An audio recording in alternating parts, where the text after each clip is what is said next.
The reason I was more successful than others was because I learned from my mistakes.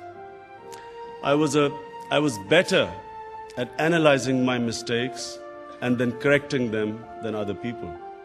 Successful people are not those who don't make mistakes, but who analyze their mistakes and eliminate them. When I came into cricket, after my first test match, I was dropped, kicked out of the team.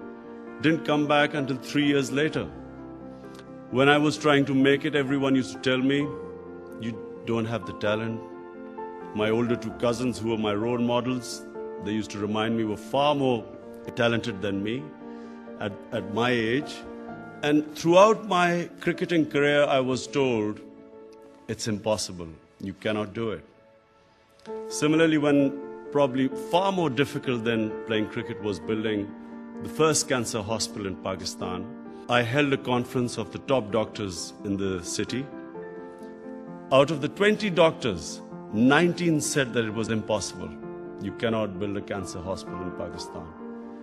I also had a lot of ridicule, people laughing at me throughout various stages of my life.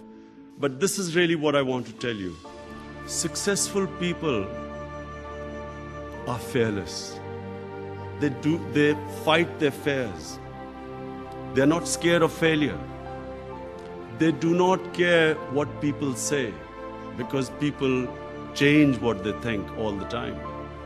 I remember going into bat and a whole crowd of people in Lahore Cricket Stadium cheering me, Lion of Lahore. I got out first ball and the same crowd started jeering at me. The next day when I did well in bowling, again they cheered me. So I realized that public opinion is fickle. Do not allow your lives to be driven by what people say. Go by what your objectives are, what your passions are, what your ideals are. And never ever downgrade your ideals in moments of weakness. When you've suffered a setback, that really is the time to reflect why you've suffered a setback. And correct the mistake and keep going towards that ideal. Because the problem is, it's not a defeat that destroys you. It's being demoralized by defeat that destroys you. As long as you keep learning from defeats, you will always keep coming back and get stronger all the time. You know, I wasn't the most talented, but it was this ability to keep coming back that I succeeded.